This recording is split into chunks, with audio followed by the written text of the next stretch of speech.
Great. So I'm going to hand over to Moyo now to kick off the presentation.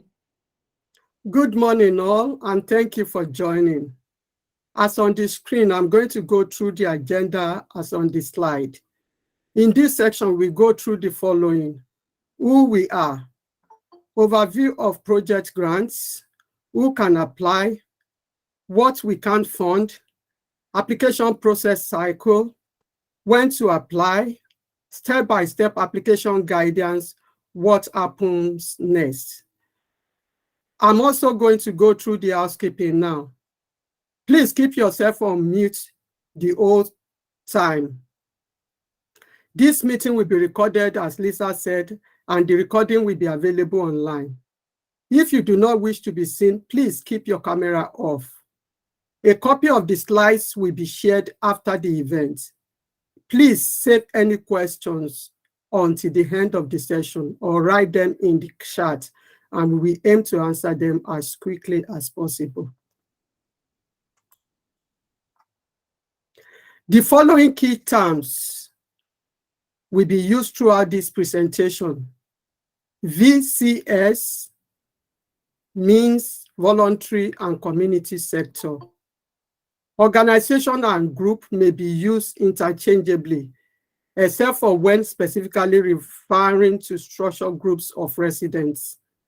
Grant agreement. The legally binding agreement all organizations must sign to have funds released. This is the grant agreement. Schedule. Schedule is part of a grant agreement, such as a copy of your budget. Request is your request for funding, often used interchangeably with project or application. I'm going to introduce myself to those of you who doesn't know me. I'm Moyo Adeneye, and I'm Strategic Investment Officer in the team, in the grants team. Lisa, if you can introduce yourself, please, and the other members of the team. Thank you. Thank you, Moyo. So morning, everyone. I'm Lisa Atamian. I'm the Grants and Investment Manager. And also in the team, we have Sue and Tom, and we also have Claire, who heads up the strategic leads in the council. So yeah, we're all responsible for all aspects of the programme. So I'm sure you'll get to know us quite a lot over the coming months. So good to be working with all of you. So I'm going to crack on with the next slide. So for those of you who have been to other presentations we've delivered this week, this will probably be quite familiar. So these are our 2 grant programme priorities that underpin our whole grants programme, and they've been updated to reflect the council's new strategic plan, which you can see on our website. For our project grants, we also are looking for grants that support these 6 equality aims that you can see on the screen. So these equality aims were developed last year as part of the Children and Young People's programme, and we've decided that they're actually really relevant across all of our project grant programmes, so we've adopted them across the whole programme. So they are identity and belonging, being healthy, making a positive contribution, achieving economic and financial well-being, enjoying and achieving, and being safe. So we'll talk about these in a little bit more detail later on in the presentation.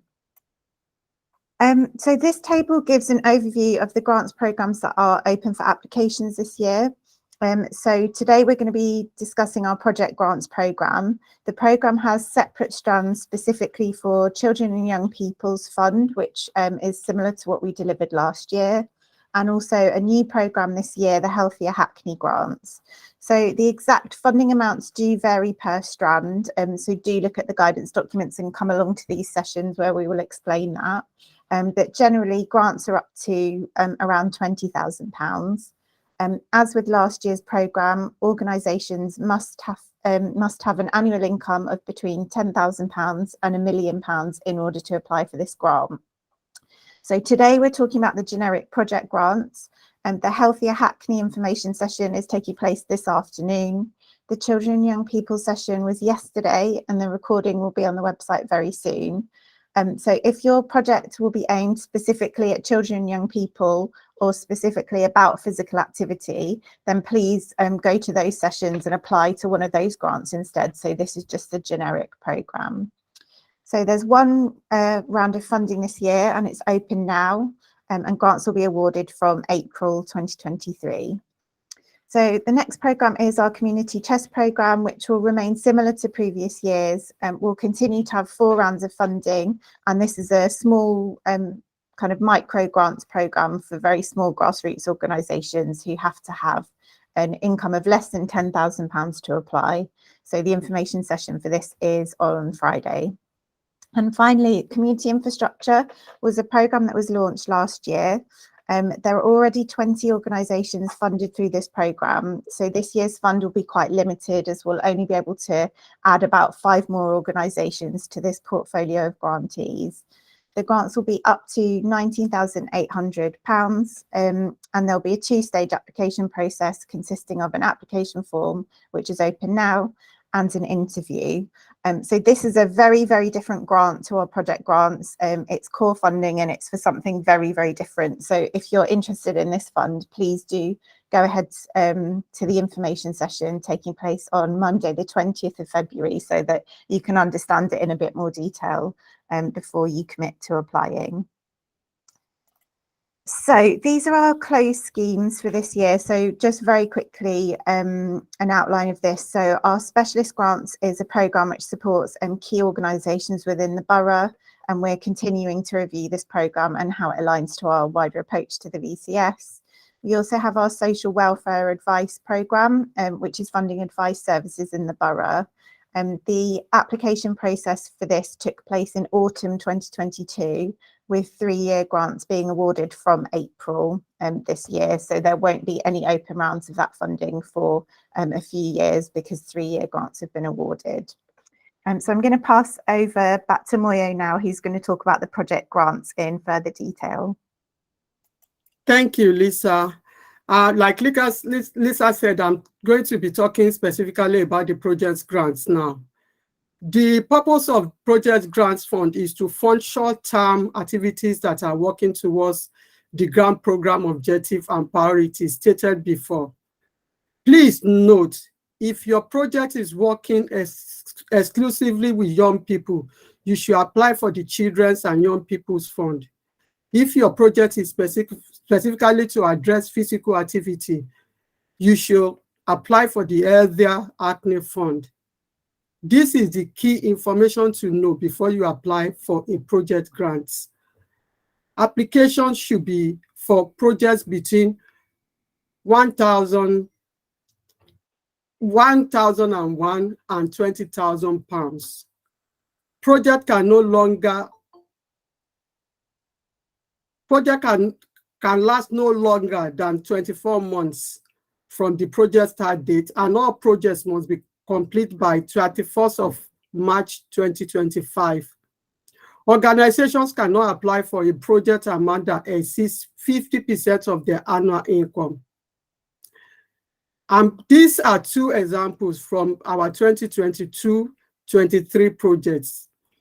A cooking program to support young parents' budgets and cook nutritional meals for their families. A cultural events program for older people to improve their skills and social connections. Next slide, please, Lisa. Our general eligibility criteria is as follows. Organizations must be not-for-profit, value-driven, and principally reinvest their surpluses to further social, environmental, or cultural objectives. These are typically organizations such as registered charity or charitable incorporated organizations, known as CIO, or charitable companies, companies limited by guarantee, social enterprises, and community interest companies. These must have asset locks, be only not-for-profit and without share capital. Private businesses and individuals are not eligible to apply for grant funding from this program. At least 80% of the people benefiting from the funding request must be Hackney residents. Applications must align with the program guidance for the schemes they are applying for, including start and end dates and annual income criteria.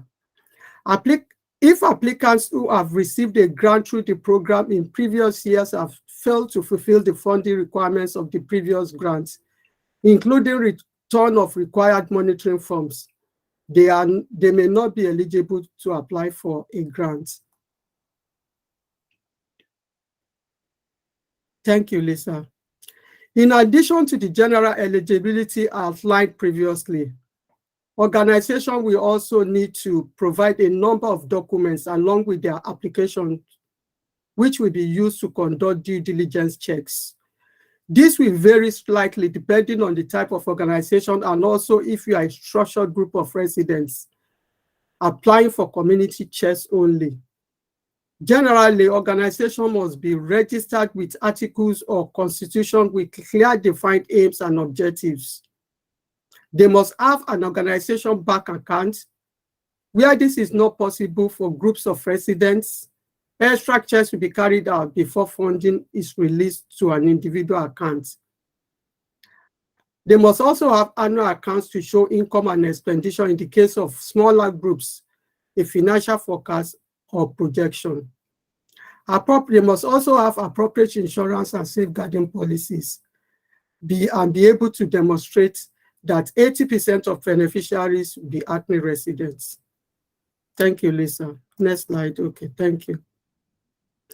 The VCSC grant program generally does not accept application for any of the following: political or exclusively religious activities, excessive overheads, costs paid or liabilities incurred before the start date of the grant, because of work or activity that any other person or organization has a statutory duty to undertake.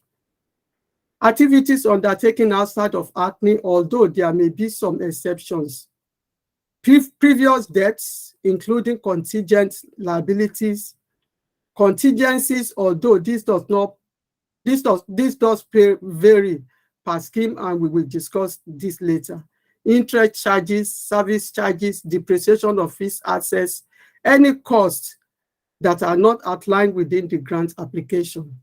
Thank you. Next slide. Thank you, Lisa. Budgeting is very important in any application and has become increasingly so during the cost of living crisis. When preparing your application, please consider the following. Think carefully and realistically when putting your budgets together, and factor in potential price rises. We always look at value for money when assessing applications, but this does not mean that we only fund the lowest cost projects. Please ensure you are taking into consideration paying staff the London living wage. We are unable to offer any uplift in grants once you have been awarded your funding, but we will always try to be flexible with agreeing any slight variations within your budget after funding has been awarded. Thank you, Lisa. Due to the cost of living crisis, we consider a small amount of contingency funding for any organization applying for a grant that is longer than 12 months. Any contingency budget must be included in your application budget and be clearly identified in terms of the amount and what this will potentially be used for. Any contingency budget must be within the maximum application allowance. Contingency budget is only for projects over 12 months in length. Contingency budget must be for items related to the specific grant, not general organization costs. These costs must primarily be revenue and not capital costs. Contingency budget is not the same as contingent liabilities, which are not eligible costs. Contingent liabilities are potential liabilities that may or may not occur, such as warranties on equipment or phones, guarantor loans, or potential legal fees. If you are awarded funding, you must not spend spend any of your contingency budget without first seeking permission from your grant officer. This will be a condition within your grant agreement. Any unspent contingency budget, along with any other underspent from your grant, will be returned to the council at the end of your grant period. Thank you, Lisa.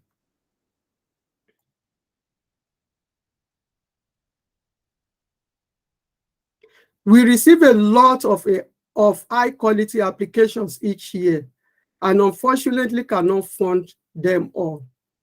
The assessment process looks at applications comparatively and takes into account areas of key need in terms of geography and beneficiary groups. The application will ask you to choose key beneficiary groups along with information about protected characteristics. We appreciate that every individual is unique and experiences various levels of intersectionality. To mitigate this, we ask in the application that you describe your beneficiary group and why you are best placed to deliver your services to them. In all applications, we try to prioritize organizations who are led by people with lived experience of the issues and or have an active commitment to involving beneficiaries in the design and delivery of their services. Thank you, Lisa. We have tweaked our beneficiaries groups from last year to better reflect the key needs across Hackney. These are generally across the whole grant scheme, but you will see that some will be taken out depending on the specific program. For example, for children and young people's grants, it will not be relevant for a key beneficiary groups to be older people. Our key beneficiary groups are outlined on this slide and in the guidance notes. Thank you. Over to you, Lisa. Thank you, Moyo. So I'm just going to very briefly talk through the application process specifically for this fund. So using this diagram we've got on the slide here. So the first thing really is to use our guidance documents and this virtual information session to plan your application. And please do contact us if you have any questions. I know it's a little bit confusing with the different grant strands and the different amounts and things like that. So do just pop us an email and we can call you to discuss if you're not sure which grant to apply for. So then apply for your application in advance of the deadline using our grants application portal, which I'll talk through in a couple of moments. The grants team will then undertake due diligence checks based on the information you provide in your application. So please do look out for communications from us if there's any missing documentation, because we will need to chase that up. So once that's happened, volunteers from within the council and the local VCS will conduct an assessment of your application, which we'll talk about below, and make recommendations. So based on this assessment, grants officers may contact you to ask some clarifying questions on parts of your application that assessors were unclear on or wanted more information about. So this is a new step that we've added this year based on feedback from groups, and it's basically an opportunity to give you the chance to clarify anything that wasn't quite clear on your application before we rule you out, basically.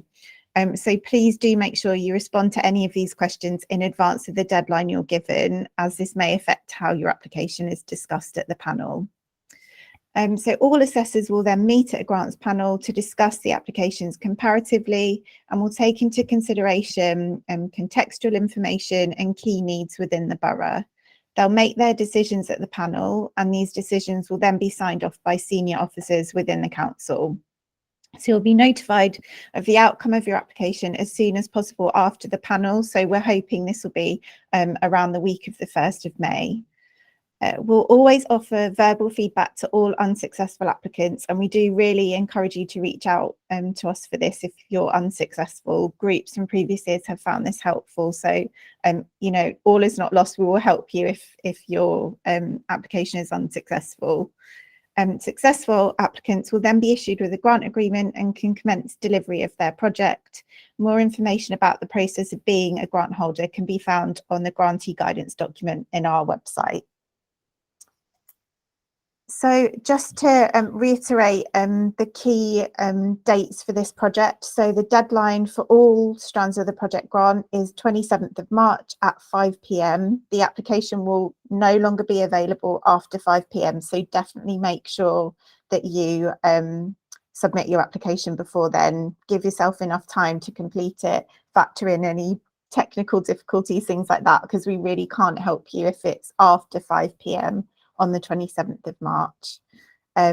So projects are to commence this financial year, but as described for project grants, you can apply for up to 24 months of funding, but your funding must finish at the end of March 2025. And as I said, we're hoping to let applicants know the outcome of their application week commencing 1st of May. So in a second, I'm going to hopefully show you what our grants portal looks like if we don't have any technical difficulties. But just to say, all applications have to be submitted via the grants portal. You'll need to set up a login and sign in using that, unless you've created one already, in which case you could use one that you've done in previous years. Once you've set up, you can go back to your application visiting the portal directly, and you can revisit your saved application that's in progress. So we do strongly advise that you write your answers on some kind of offline document, like a Word document, and copy and paste it into the application portal as you go along. And the reason for this is if there is any technical difficulties, like suddenly your Wi-Fi cuts out or something, there's a chance that your application may not have saved, and there's nothing we can do from our side to recover that. So we always recommend just having an offline copy as well. So just to let you know, we've removed mandatory word counts and we've updated this to word guidance instead. So that's based on feedback we received last year. So this gives you the opportunity to answer questions as fully as you need to, but just remember to try and stick to the key points. So we've not done that because we want you to write, you know, 1 million words for each question. It's just to allow you a bit more flexibility. And on the guidance document, you'll see that we've indicated any new questions for this year with in red. Basically, we've put that there for you. So I'm going to see if it's going to let me. Oh, and it's logged out, which is very annoying.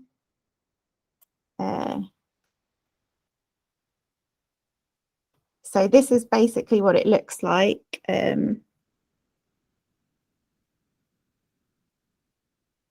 When you go to sign in. Great, so I just need to go back on here. Brilliant. So when you follow the link, the first thing it's going to do is take you to this eligibility quiz. So this is the only time you'll have to do this is when you log on to it for the first time. So the eligibility quiz is just to make sure that you're eligible for the application, basically. So it's going to ask if your group is not-for-profit. So yes, it's going to ask if 80% of your beneficiaries are Hackney residents. Yes. And it's going to ask if you have all of the relevant policies. Yes. It's going to ask if your project will start this financial year. Yes. So just to let you know, if you answer no to any of these questions, it will not let you proceed with the application because it means you're not eligible. So then this next bit is just confirming which grant you're applying for. So general project grants, children and young people's, or healthier Hackney. So we're going to choose project grant and press submit. And then it's going to take you to the normal application form. So if you've applied to our grants before, this will look familiar. So you've basically got all your application questions on here. You can go through the different tabs, which are the different sections of the application. And you can see here, anything mandatory has a red asterisk on it. So this is what the application form looks like, basically. So you can write your answers as you go along. Make sure to save. So you can save and finish later, which means you'll come out of the application and you can go back at it at another time, or you can do next to go on to the next page. You'll also see there's some links on here. So contact us, you can get our email address, guidance document, you can access the guidance document directly and things like that. So Hopefully it's quite straightforward. If you are having any technical problems with the portal, do contact us. And there's also some video guidance documents on our website as well, so that you can have a look. You know, there's a short video to show you how to log in or how to upload a document, that kind of thing. So hopefully that's clear. But we're going to go back to the presentation now to talk through the specific questions. So section 1 is, oh, sorry, my screen is frozen. Section 1 of the application is details about your organisation. So this section isn't scored, but filling in this clearly will give assessors a really good grasp of who you are as an organisation. So it asks you things about, you know, your address and registration details, key contacts, equalities information, things like that. So it's really important, even though it's not scored. So I'm going to pass over to Moyo to talk a little bit more about this section. Thank you so much, Lisa. The next slide is about your organization. This is a new question this year, which allows you to expand on the previous question 1.7, which asks about your organization leadership and lived experience. We aim to prioritize organizations who are led by people with lived experience of the issues their beneficiaries face. Where this is not possible, we want organizations to show that they have an active commitment to involving beneficiaries in the design and delivery of their services. Thank you. Question 1.9 and 1.10 are not marked, but are useful for assessors to get a good understanding of what your organization or partnership does and how this relates to your proposal put forward later in the application. Over to you, Lisa.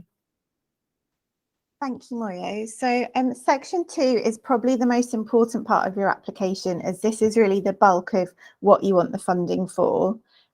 So we don't mark your application based on spelling and grammar, but obviously we do need to be able to understand what you're saying. So be clear, use bullet points if you want to, it's absolutely fine. We don't need, you know, a narrative in flowery language. We just need to understand what you want to do.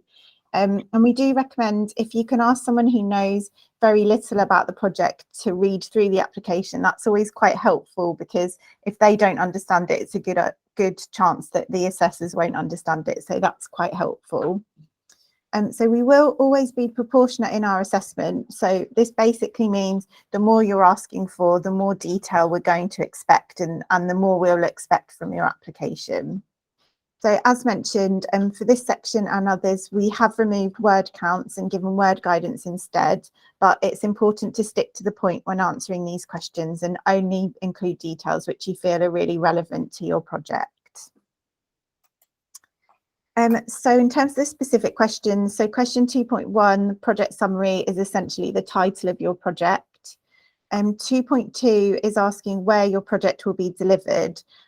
So we've slightly changed this question this year, and we've got tick boxes for the wards within the borough instead of asking you to put an address. So this basically, you know, if your project is taking place in a community centre in Hackney Wick, tick the Hackney Wick ward. If your project is taking place in multiple locations around the borough, tick all the wards that are relevant to the physical delivery of your project.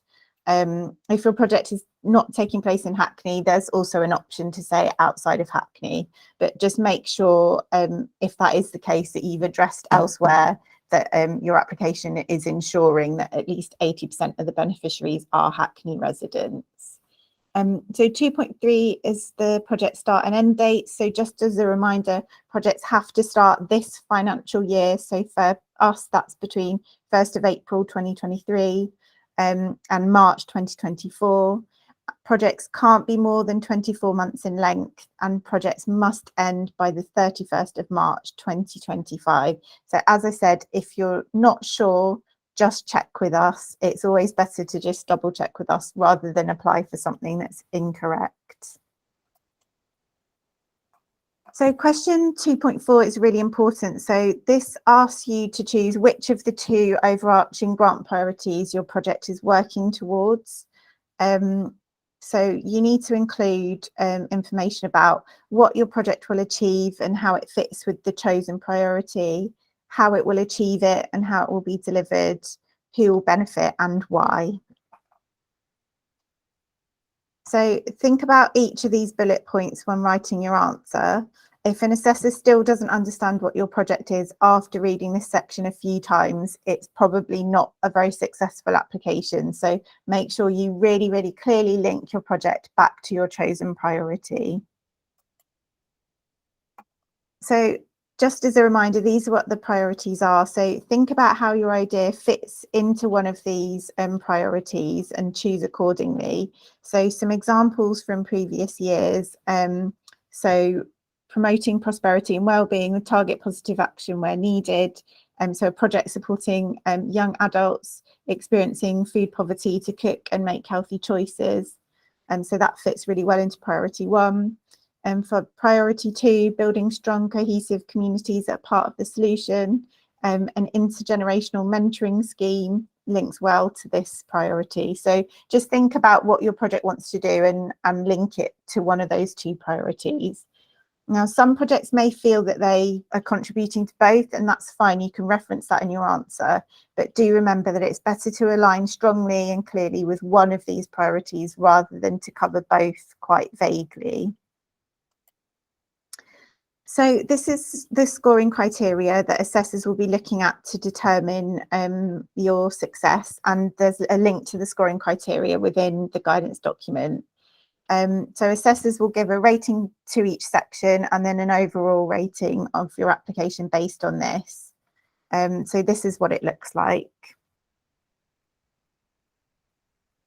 So question 2.5 is asking about your project aims and outcomes. So again, this is a really important question. So you'll be asked to choose which one of the 6 equality aims your project best aligns to and describe how your project will achieve or work towards this. Again, what success looks like and how you're going to measure this. So again, you may feel that your project contributes to more than one of these, and that's fine, and you can reference this in your answer, but just remember it's better to align strongly and clearly with one than try to cover many vaguely.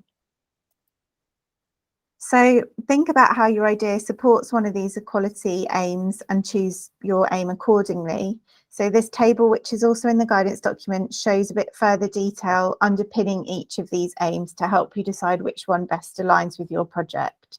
So for example, under being healthy, we've got the definition: people are supported to become more active and to develop and maintain positive physical, mental and social health and well-being. So an example from this year's grants could be a free hip hop dance activity taking place within community settings. So just thinking about some of the other ones. So for enjoying and achieving, the definition is people are supported to have opportunities to explore their creativity, develop their passion and skills, to explore social, cultural and community heritage as creators, audience members, visitors and curators. So an example of this from last year is an African drumming workshop that brought together older people from the community to create social cohesion. So have a look at these in more detail to decide what works well for your specific project. So in terms of scoring criteria, for very good answers, the aims chosen are really clearly aligned with the project that you want to deliver. They seem appropriate and achievable given the project activities, and everything seems appropriate and realistic. You've clearly outlined what success looks like and what tools you'll use to measure this. So the next question is asking how your project will be run and managed. So make sure you provide relevant background experience of your organisation and the specific staff involved. Discuss all elements of your project planning, including the planning, the delivery, the evaluation. It often helps to go through the project step by step. So you might even want to put a few bullet points of planning, delivery, monitoring and evaluation, and just show that you're considering all aspects of your project so that assessors can get a really comprehensive picture of what you want to do. So in terms of the scoring criteria, again, very good answers will be really clear on how the project will be managed, who will be involved, and what relevant skills and experience they will bring to the role. So Moyo is going to talk through the next questions. Thank you, Lisa. As we have mentioned for previous questions, we want organizations to show that they have an active commitment to involving beneficiaries in the design and delivery of their services. So this is so important. In this question, we are looking for you to demonstrate how your beneficiaries shape and guide your project. Good answers will show how beneficiaries are involved in every stage of the project, including planning, delivery, and evaluation. Good answer will also show how feedback is taken and used to shape ongoing or future projects. It is good for you to give examples of how beneficiaries have been involved in your previous projects, if you have it, as this will show your experience in this area. The way we score this is a very good answer. We can clearly show how and why the project's beneficiaries are involved at every stage and how their input shapes the project.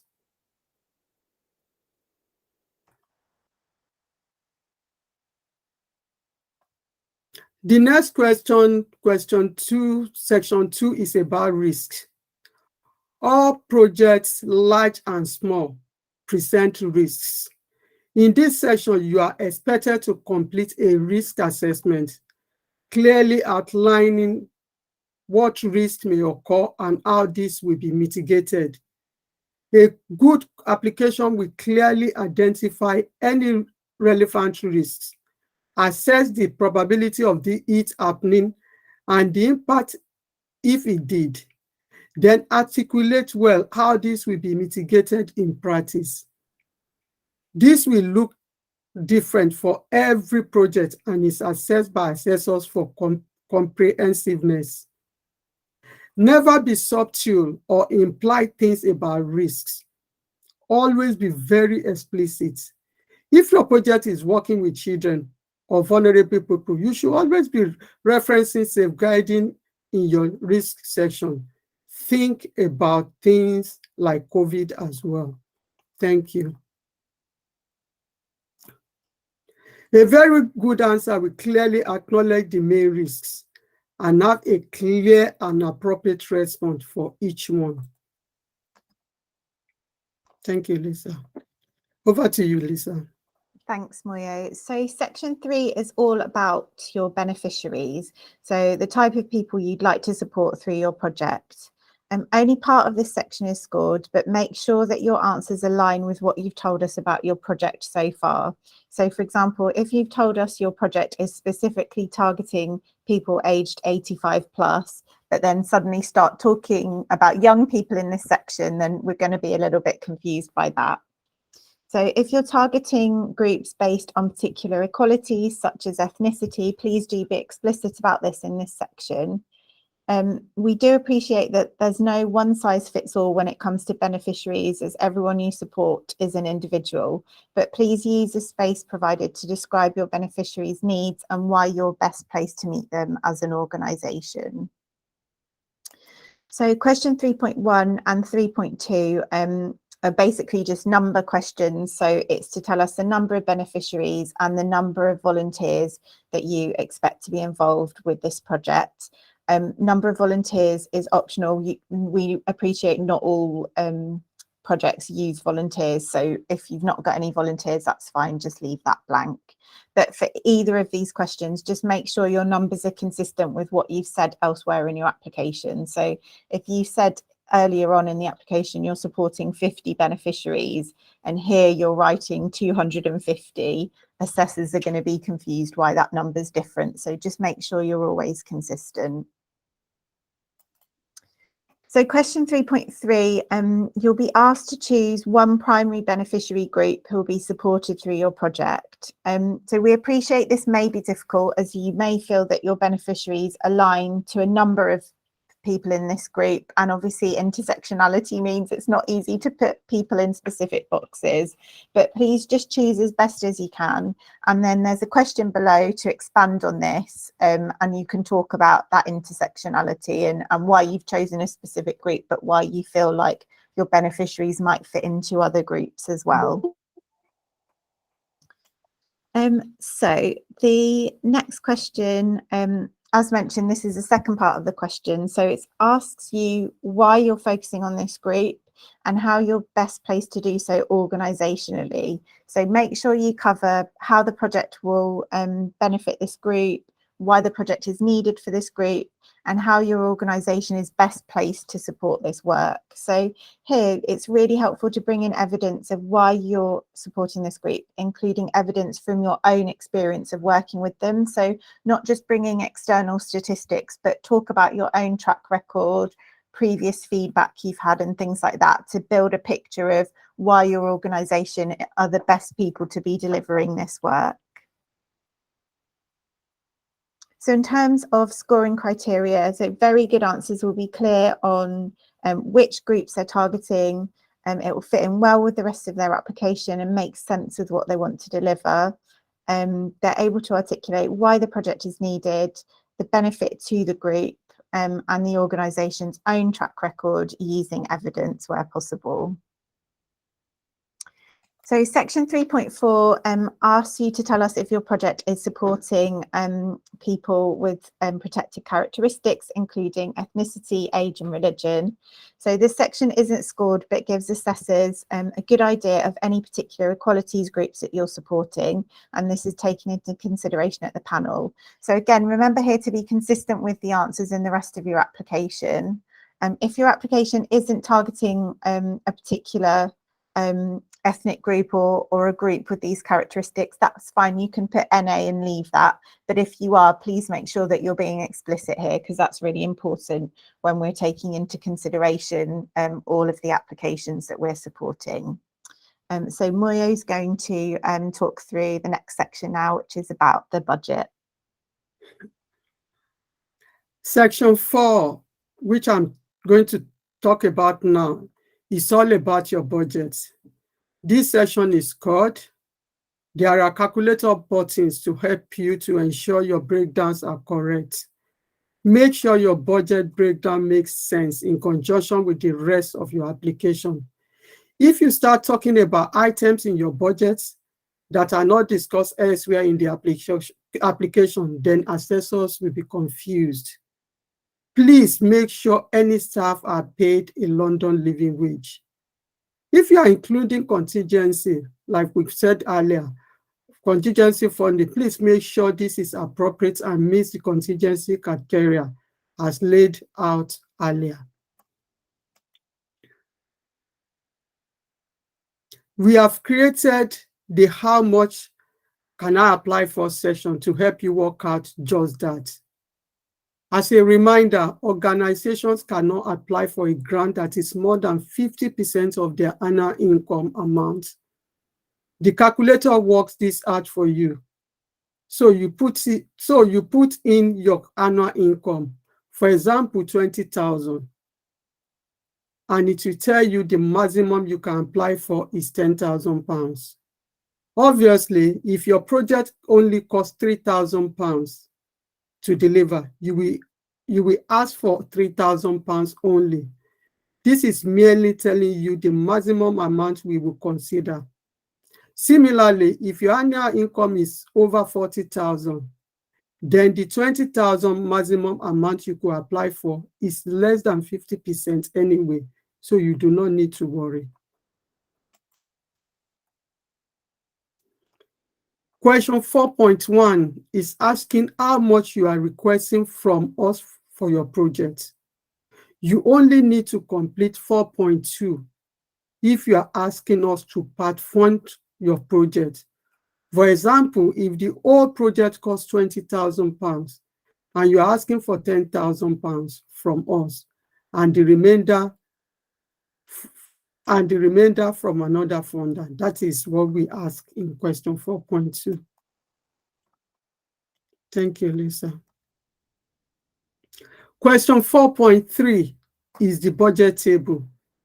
This is another important section as it tells us about how you have costed your project and what you are spending on. You don't have to use all of the rows provided. There are 8. There is space below if you need to add more details as well. There are 3 columns, as you can see above. One for expenditure ending, that is what is the cost, what the cost is. One for the amount you are requesting from us, from our funding, and another if you are getting funding from other sources for this.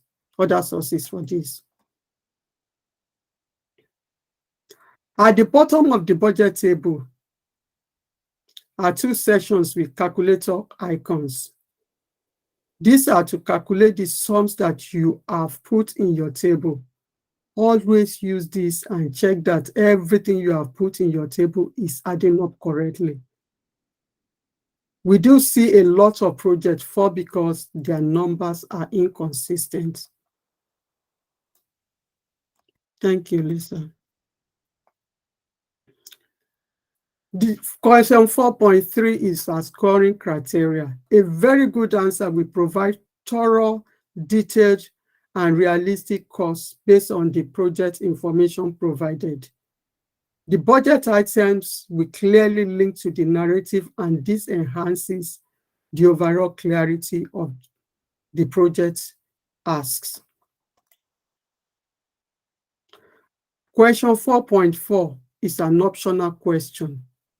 It gives you the opportunity to tell us where your other funding is coming from. If you have indicated you are getting funding from elsewhere as well. If you have indicated that we are funding your project, but don't put anything in this answer, assessors may question the viability of your project.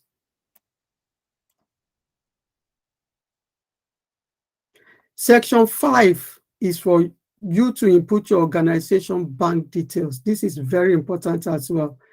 This is to speed up the process of payment if you are awarded funding. Please make sure you complete this accurately, as mistakes could cause issues with paying your grant if you are successful. Section 6. This section is not scored. However, it is important to upload due diligence documentations with your applications, and this is all checked by the grants team to ensure you are eligible to apply. The exact documents you need vary slightly, but generally you must attach your official governing document, your equality and diversity policy, your health and safety policy, your most recent set of audited, externally verified annual accounts, a recent redacted bank statement. This should match what you put in the previous section. Certificate of insurance, and where applicable, safeguarding children of vulnerable adults policy. Please ensure you click the upload button after each document in order to attach them properly. You may be contacted after submitting your application if there are any missing documents or if grants team needs to clarify anything with you. Please look out for our emails. Thank you, Lisa. The last part of the form is the declaration. You must tick to confirm that you are authorized to submit the application, that the information you have provided is correct, and that you understand the condition of the grant should you be successful. You must include your name and position. If you are not already signed up to our newsletter and would like to be, you can tick 6.2 and we will add you to our mailing list. Thank you. Over to you, Lisa. Thank you, Moyo. So what happens next? So I'm just going to repeat a few things that we talked about earlier. So just to say, we do always receive more applications than we're able to fund. So It's a really tricky process for assessors to go through because there are loads of projects that we want to support, but we just don't have the funding to do so. So do bear that in mind when submitting your application. So as a reminder, your application will undergo eligibility and due diligence checks by the grants team when you submit it. It will then be assessed by volunteer assessors from the council and the VCS. And volunteers are trained and are given guidance documents to support them to make a fair assessment of your application using the scoring criteria mentioned. We're recruiting volunteers currently, so do look out for further information about this and sign up if you'd be interested in taking part. It's actually a really useful insight into understanding how funders make decisions, and you can learn a lot from the process. So I do encourage you to take part in that if you're interested. So as mentioned, new for this year is a clarifying question stage, which will allow us to ask you any questions about anything unclear on your applications before discussing them at panel. So please do make sure you respond to any of these requests before the deadline that you're given. During the panel, assessors will discuss applications in comparison with each other, and as a reminder, we'll take into consideration issues such as equalities, strategic objectives, and spread around the borough as well. And just to reiterate, we will always offer feedback to unsuccessful applicants, and we really do encourage you to think about this for future applications. So this is a list of some of the key documents and resources available to support you with your applications. So our website is the first place to go. It contains all the up-to-date information and links that you need, including links to the application forms. It also contains links to the VCS prospectus, which gives you an overview of the whole grants programme and general eligibility. Guidance documents for each grants programme, which includes information on the specific grant scheme, and then a step-by-step guidance for each application form. So that's something that you could download and maybe use offline to put your questions on, because all of the questions are on there. So we have a document on our website which has compiled information about general support available to VCS organisations. And we also have some resources on our website to help you with checking your policy documents for due diligence purposes. As I mentioned before, we also have some short video resources to guide you through specific processes, for example, how to log on to the portal. So that's all available on our website as well. So in terms of additional support available, so there's a few options through our team and through partner organisations. So do contact us if you have any general questions about the programme. As I said, it's much easier for you to just have a quick call with us to check which grant you should apply for, or can I apply for this amount? Is this date okay? It's much better to just have a quick catch up with us first before you've applied and applied for something wrong. So we're here to help with any questions like that. So please do get in touch with us. And if you've got any technical questions as well, we can help with those. Hackney CVS are able to provide bespoke application support through their organisational development team, so they can provide one-to-one support for you. Similarly, the East London Business Alliance are able to offer an application review service where trained business volunteers can look through your application to provide comments and feedback. So that's another really helpful option for you. So both Hackney CVS and ELBA's application support services are totally free for the VCS organisations to access. So we do encourage you to take a look at those offers. So we've come to the end of our formal presentation. So just a reminder, we will be in touch via Eventbrite with a copy of these slides, and also with a short feedback form about the session, which it would be great if you could complete for us. But what I'm going to do now is stop recording the session and see if anyone has any questions that we haven't already managed to answer in the chat. So I'm going to stop recording.